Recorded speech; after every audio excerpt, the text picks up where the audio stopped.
Bismillahirrahmanirrahim.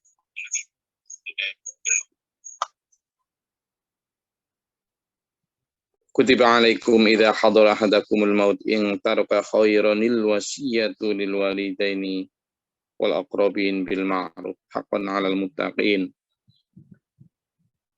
Ayat ini membicarakan tentang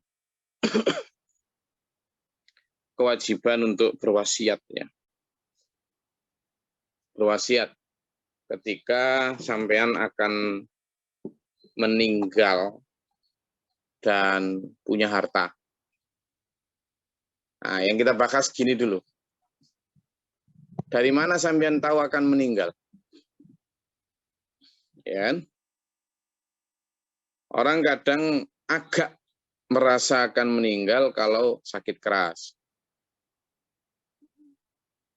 Kalau sakit keras, sudah sentik-sentik, itu mungkin orang berwasiat atau apa, itu ya. Tapi kalau dia masih seger-meger, sehat walafiat, wal semangat, wal tekad, wal apa, mana ada dia berwasiat. Kenapa? Karena dia merasa hidupnya masih lama, matinya masih jauh. Sehingga berwasiat itu menjadi sesuatu yang sangat jarang terjadi. Yang kedua, padahal kalau tidak berwasiat, itu cenderung kemudian harta menjadi beban bagi pewaris, beban berantem, tukaran, gelut, pertikaian karena harta waris. Apalagi kalau yang ketiga ini, yang saya juga ada, berwasiat ini tidak hanya tentang harta, ya, tetapi juga kalau saya dan sampean ini punya beban-beban lain, utang misalnya. Ya, misalnya, jadi selalulah ceritakan itu. Tolong kalau meninggal, utang itu, tolong ya. Ya, saya harus bilang begitu. Saya tetap akan berusaha melunasi selama saya masih hidup, tapi jika sewaktu-waktu dipanggil Allah, maka tolong bayar utang ini, utang itu, dan seterusnya.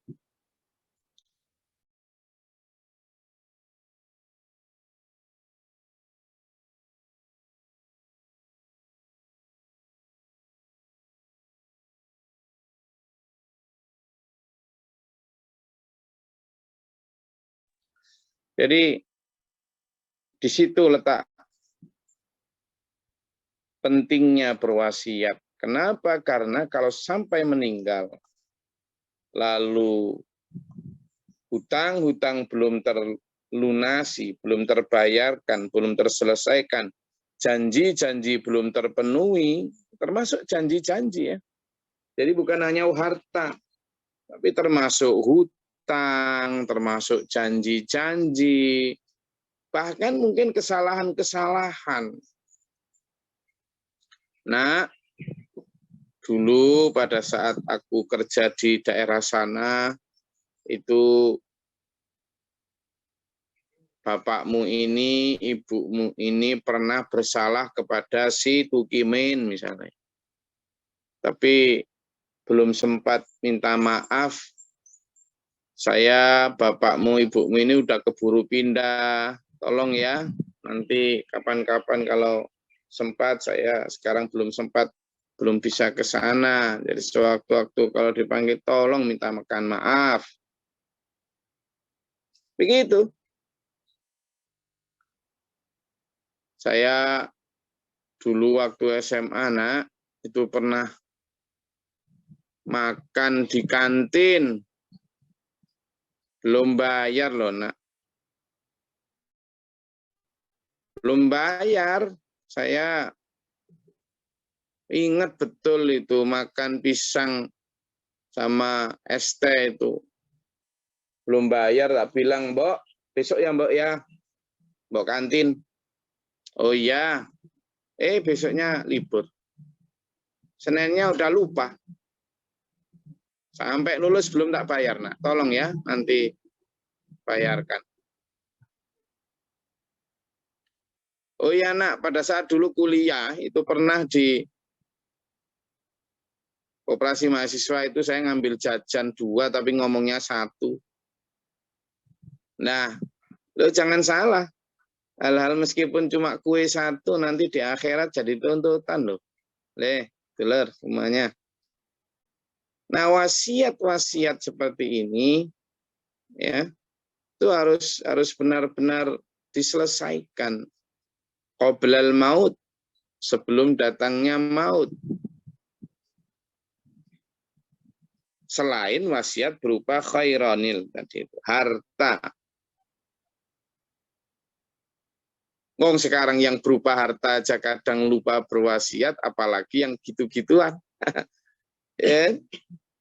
Jadi begitu rigid dan tertibnya ajaran Islam itu membuat kita itu benar-benar menjadi penganut beragama yang ditinggikan oleh Allah. Karena ya begitu tadi itu. Disiplinnya, tertibnya, adabnya. Kan? Itu. Sehingga kalimat kutiba alaikum idza hadara ahadakumul maut in taraka khairan al-wasiyah. Itu begitu. Pertama kalau pentingnya begitu ya dulu ya. Karena gini loh, nanti kalau di dalam kubur kemudian masih ada sisa-sisa beban, sisa-sisa persoalan yang tertinggalkan di dunia, itu pertanyaan malaikat nggak selesai-selesai. Kan kasihan pada saat itu tak sampean-sampean udah nggak bisa ngetuk-ngetuk dinding kubur untuk teriak-teriak terhadap sanak kerabat sampean untuk ditolong. Tolong doakan saya. Tolong mintakan maaf sama si Tukimin. Tolong ini loh aku dipukulin malaikat karena dulu pernah nyakiti si A si B belum minta maaf. Tolong aku nggak dihitung ini loh. Amal-amalku karena punya hutang sama si B itu belum tak bayar. Nah, keluarga sampean di rumah enggak dengar. Keluarga sampean ya sudah sibuk dengan duniawinya. Paling sehari 2 hari sedih karena sampean. Paling sebulan masih ingat sampean. Setelah itu, ya enggak sudah. Boro-boro ingat tentang beban sampean sedang apa di kuburan. Mengunjungi kubur sampean aja mungkin udah enggak. Paling setahun sekali pas mau lebaran tuh. Atau mau puasa. Itu pun ya sekedarnya. Dan selfie-selfie di situ bikin status. Orang sekarang udah rusak. Jadi persoalan sampean itu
jadi kembali ke persoalan yang tadi saya sebutkan bahwa kalau sampean dan saya ini tidak menyelesaikan persoalan kita sekarang, siapa yang mau menyelesaikan?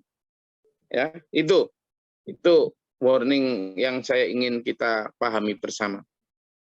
Lalu tentang harta. Di sini disebutkan kalau sampean berwasiat, maka berwasiatlah itu kepada siapa?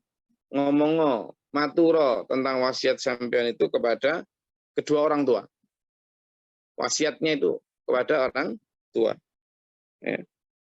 Ya, mumpung masih ada. Jadi kenapa kita berwasiat kepada orang tua? Karena lebih terpercaya. Kalau kita wasiat kepada anak-anak kita itu kadang anak kita punya kepentingan akan harta tersebut. Maka kepada orang tua kita lah, Pak, Bu, saya berwasiat ya. Kalau sewaktu-waktu saya meninggal ini begini.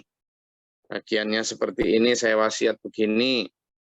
Atau kalau nggak punya orang tua, ya wal akrabin, sanak kerabat sampean. Selain anak dulu ya. Kalau ternyata nggak punya akrobin atau sanak kerabat, barulah kepada anak. Itu pun anak yang mungkin yang paling tua atau yang paling amanah. Ya. Bil ma'ruf dengan cara yang baik. Apa yang dimaksud dengan cara yang baik? Ya berwasiat itu pertama jelas, terang. Ucapannya, bila perlu ditulis. Ya. Bila perlu ada saksi juga yang keempat dengan cara yang baik itu selain jelas, yang kedua ditulis, yang ketiga ada saksi, yang keempat ya harus sesuai syariat. Wasiat tidak boleh melenceng dari syariat. Itu yang dimaksud bil ma'ruf.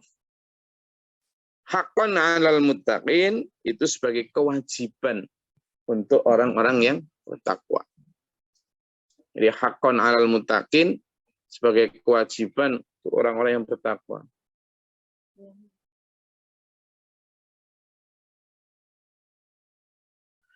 Faman baddalahu ba'da sami'ahu, kalau ada orang yang kemudian merubah wasiat setelah mendengar wasiat itu, ya, misalnya wasiat 10 dirubah jadi 6 atau dan sebaliknya, fa innama ismuhu 'alal ladzina yubaddilunahu, maka dosanya merubah wasiat itu adalah untuk yang merubahnya.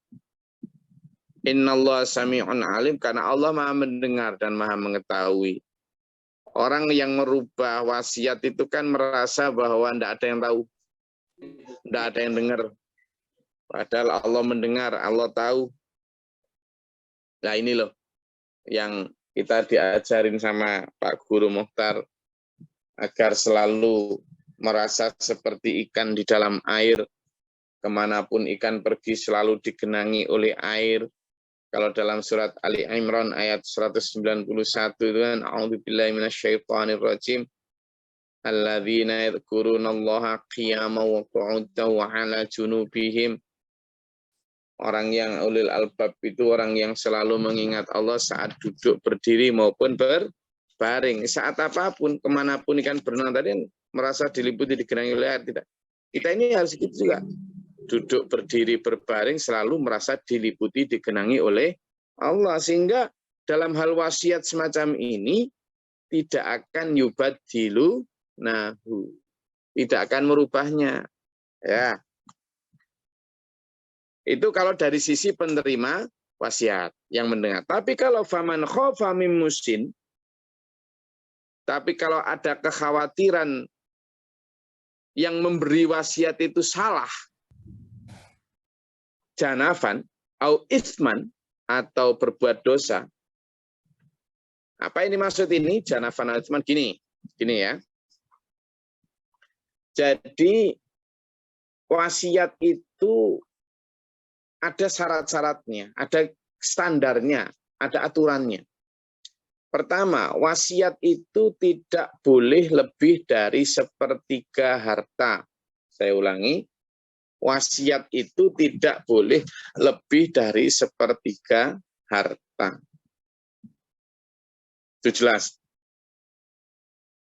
Yang kedua, wasiat itu tidak boleh melanggar syariat. Misalnya wasiat tolong nanti separuh hartaku berikan untuk pembangunan gereja misalnya. Ini enggak boleh. Tolong wasiat nanti separuh dari hartaku berikan untuk bikin klub malam, diskotik, itu misalnya. Atau tolong separuh dari hartaku nanti bikinkan patung untukku. Biar semua, ini nggak boleh.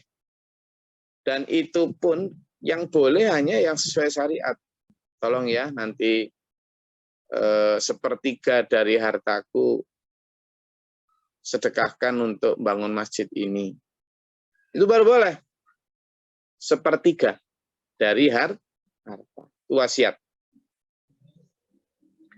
Nah, jika ternyata kemudian isi wasiat itu karena pemberi wasiat melakukan kesalahan dengan sengaja atau tidak dengan sengaja, maka kalimatnya di sini diperintahkan untuk apa? Membuat fa'aslaha bainahum. Untuk apa? Memperbaiki. Jadi yang menerima wasiat itu diminta untuk memperbaiki. Fala itsma alaihi, maka tidak ada dosa baginya pada saat meluruskan wasiat itu sesuai dengan syariat. Meluruskan wasiat itu tidak lebih dari sepertiga dari harta. Innallaha ghafurur rahim. Sungguhnya Allah Maha Pengampun lagi Maha Penyayang. Jadi itu kalau sampean punya harta. Lah kalau enggak punya harta ya enggak usah ribet-ribet hitung-hitung. Enggak punya harta. Makanya tadi saya sebut wasiat itu tidak hanya persoalan harta, tapi juga persoalan beban-beban lain, misalnya janji, hutang, kesalahan, atau pinjam barang, atau hal-hal yang pokoknya berkaitan dengan itu. Janji-janji yang belum dipenuhi, misalnya dulu pernah janji menikahi siapa, tidak jadi, harus ngomong itu, klarifikasinya, dan seterusnya. Ya, jadi supaya ketika di alam kubur itu tidak ada sangkut paut lagi dengan manusia. Cuma pertanyaannya ya seperti yang saya sampaikan di awal tadi, orang ini kan sebut ini, kutiba alaikum idza hadara ahadakum. Diwajibkan atas kalian ketika mau mendekati mati atau ketika ajal mau datang, untuk apa? Untuk wasiat, berwasiat. Masalahnya siapa yang tahu kalau akan meninggal? Jangankan yang masih sehat walafiat, muda, segar, bugar. Lawang yang kadang sudah tua, gitu saja masih merasa umurnya panjang dan tidak mau mati kok. Nah itu, tidak mau. Ya, orang itu, umur itu ya kayak kekuasaan lah. Kalau orang sudah nyaman di kekuasaan itu ya maunya nggak lengser, nggak maunya sekian ratus periode. Umur manusia juga begitu. Maunya ya terus. Nah, kalau begitu bagaimana? Nah, itu tadi. Kita itu harus selalu merasa dekat dengan mati. Kemarin sudah saya sebutkan ada beberapa malaikat yang sangat dekat sama kita. Pertama tentu Raqib dan Atid. Yang kedua siapa? Malaikat maut Israel. 70 kali dalam sehari itu mengunjungi kita itu. Nah, harusnya kita merasa dekat sehingga berwasiat atas sangkut paut kita tentang hal-hal duniawi itu menjadi satu hal yang harus dan bisa kita lakukan. Saya rasa itu. Enggak, kalau ada yang mau didiskusikan silakan.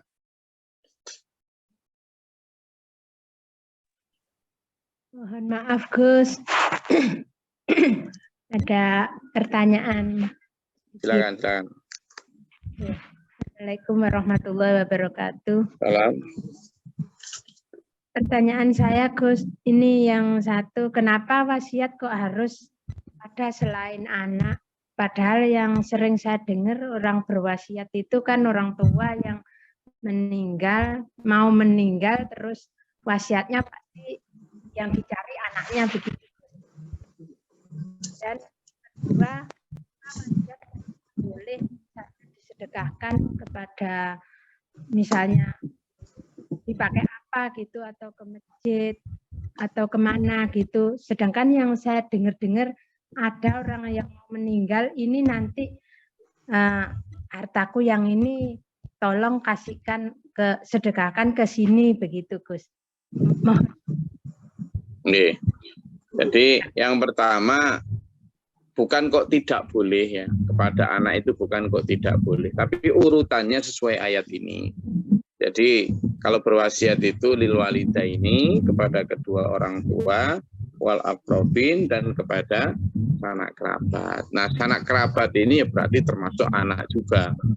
Cuma urutannya tadi seperti itu. Jadi kenapa kepada orang tua diharapkan ketika seseorang meninggal itu, maka orang tua itu punya semacam apa ya, kuasa atau aura lebih untuk melaksanakan wasiat itu, sehingga ada rasa hormat dari cucunya, ya kan, anak dari anaknya tadi untuk melaksanakan. Kalau kepada anak langsung gitu, kadang kalau wasiat itu menyangkut orang tuanya yang meninggal gitu kan kurang punya power ya, mungkin begitu. Tapi saya rasa memang lebih kepada keadilan.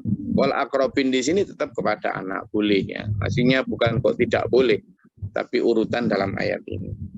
Lalu yang kedua tentang harta wasiat. Wasiat siapa boleh saja, itu tadi hanya sebagai contoh. Wasiat misalnya selain nanti berikan kepada si A itu boleh juga, boleh si B, tolong ya itu. Sehingga apa? Kalau diberikan kepada si A, si B, harta saya, pertama itu tadi tidak boleh lebih dari sepertiga.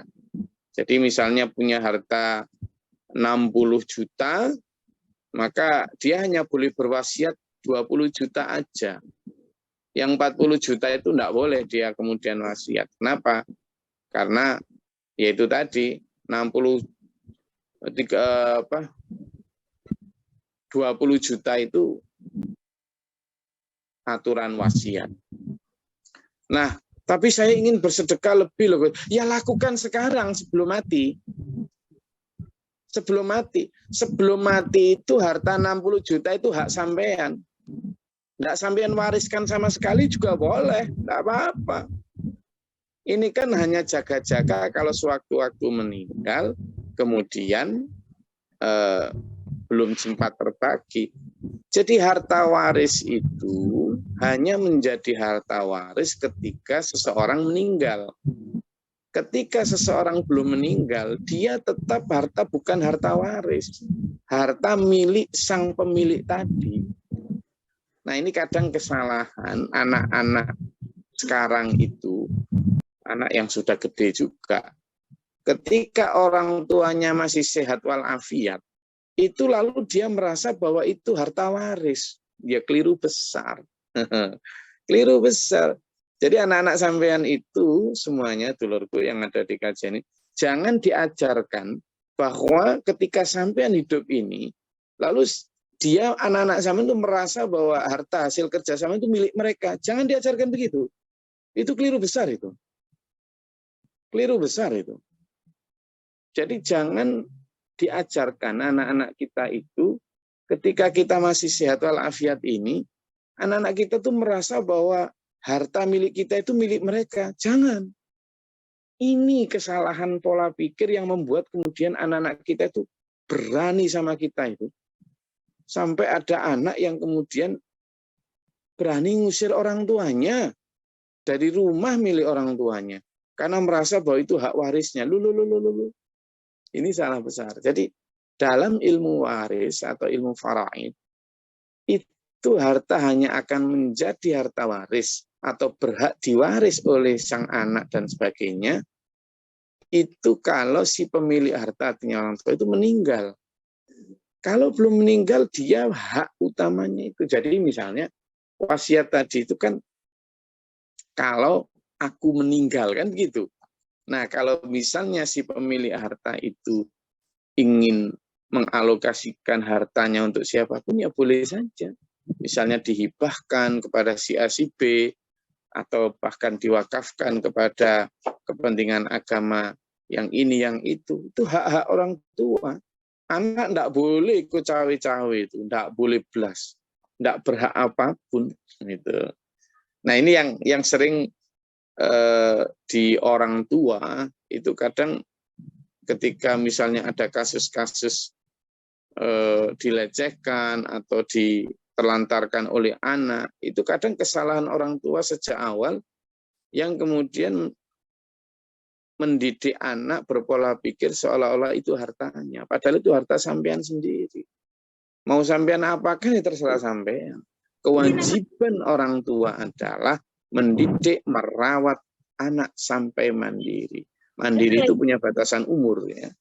Nah, di situ. Sehingga ayo kita arahkan nih anak-anak kita ini supaya tidak salah dalam berpikir. Maka saya kembali ke pertanyaan Bu Anjar. Jadi boleh Bu berwasiat kepada anak, boleh. Ya, tidak harus ke orang tua. Tadi apalagi kalau nggak punya orang tua ya kan. Kepada anak, kepada kerabat. Kemudian yang kedua, wasiat tadi boleh juga kepada si A, si B. Atau kalau mau nanti khawatir nggak dilaksanakan, ya sudah langsung laksanakan sendiri aja. Mau diberikan ke si A, si B, sekarang aja laksanakan pada saat masih hidup. Kenapa? Karena itu hak sampean. Ya. Mau sampean bawa pulang ke akhirat itu malah bagus banget. Apalagi kalau sampean sudah melaksanakan kewajiban anak untuk nyekolahkan, sampai muliakan, sudah. Apalagi sudah sampai menikahkan, lepas sudah tanggung jawab sampean kepada anak itu. Tidak ada. Selesai sudah. Ya, apalagi anak-anak sampean yang sudah pada menikah semua, itu harta yang masih tersisa itu, yang milik sampean itu, mending bawa pulang ke akhirat. Anak ya biar cari sendiri. Kasihan Gus loh. Sampean malah kadang itu memanjakan anak untuk sesuatu yang malah menjerumuskan mereka. Sampean pikir kalau sampean warisi banyak itu pasti bahagia, enggak juga. Bisa jadi malah berantem, bisa jadi malah yang pertama pasti manja, mengandalkan harta waris orang tua. Saya yakin mayoritas yang ada di kajian ini kalaupun sekarang misalnya sukses itu bukan karena harta waris toh, tapi karena sampean diberi Allah kemampuan berjuang toh. Nah, kalau sampean mau anak sampean menjadi orang-orang hebat, orang kuat, maka yaitu biarkan mereka berjuang. Kewajiban sampean tetap dari bayi, nyuapin mereka, ngobatkan mereka, nyekolahkan mereka, itu wajib loh ya. Wajib sampai kemudian mereka dewasa, sampai menikahkan mereka. That's all, enough. Sudah. Setelah itu sampean mikir diri sampean untuk akhirat sampean. Nah, itu yang benar. Iya, nanti kalau sampean wariskan banyak-banyak, enggak dikirim untuk sampean di akhirat sampean terlantar, enggak ada. Anak enggak eling. Ya kan? Paling bacakan Fatihah itu pun nyuruh tetangga yang baca. Dia sendiri sibuk di dapur. Itu. Kasih Gus. Saya rasa itu kajian kita pada pagi hari ini. Bismillah, mudah-mudahan menjadi pencerahan untuk kita. Dan ayo semangat untuk sekali lagi tadi itu, ayo kita pikirkan tentang diri kita di dunia ini dan juga di akhirat nanti. Dan itu bisa sewaktu-waktu pindah alam itu ya. Tidak menunggu tua, karena itu wasiat dan sebagainya tentang ikatan-ikatan atau keterkaitan di dunia harus kita laksanakan segera ya, segera. Karena mau tidak ada yang tahu dan juga Allah sekehendaknya untuk memanggil kapanpun seorang. Karena itu kita selalu waspada dengan persiapan kita di dunia dan di akhirat kita. Semoga Allah membimbing kita, mengampuni dosa-dosa kita, menyelamatkan kita, jasmani rohani kita di dunia wal akhirat. Amin. Allahumma fil mu'minin wal mu'minat wal muslimin. Allahumma hdina fi man hadaita wa afina fi man afait wa lana fi man afait. Tabarik lana fi ma atait. Tabarak rabbana wa ta'ala alhamdulillah ma qadaita astaghfiruka wa atubu ilaik. Allahumma da'fana al-bala wal waba wa hastina min jinni wa syaitan wa kufara bana najina wa lana. Allahumma rafa' darajatana fi dunya wa dunya. Rabbana man afaqtu bina ma syahidin rabbana la tuzigh qulubana ba'da. Rabbana la tahmilna ma la taqata lana bihi wa naflana wa hananda. Rabbana ja'alna muslimin al-qawmi tiratan wa muslimin talaqa arina wa nasiyan mutu. Rabbi fili wa la akhi wa la waziyati wa la diratin wa naskabina. Subhana rabbika rabbil izzati amma yasifun. Assalamu alhamdulillahi rabbil alamin. Wassalamualaikum warahmatullahi wabarakatuh. Waalaikumsalam warahmatullahi wabarakatuh. Matur suwun Gus.